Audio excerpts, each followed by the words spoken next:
In this video, we're gonna learn how to use Chroma key on CapCut for using green screens.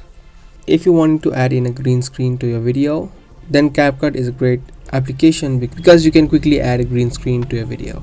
So first let's head over to CapCut and create a new project. Now first tap on a video and we'll later on export the green screen. Now once the video has been added, let me first adjust the format. Now what you want to do is you want to just make sure that the video is not selected, so tap on the black area right here and tap on add overlay. Again add overlay. Now once you add the green screen on the top, make sure that the green screen is selected and you simply swipe on this panel on the bottom where you'll have an option of Chroma key. You can tap on it and a color picker will appear on the screen. You can just move it to the green area and then tap on intensity and increase the intensity.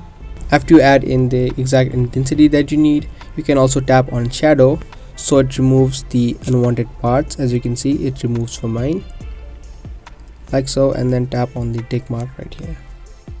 Now this is not added in perfectly. I'm just showing you how it works.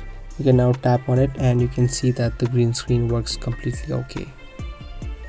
So that's how easily you can use Chroma key on your CapCut. I hope this video helped. If it did, make sure to subscribe, share and give this video a thumbs up.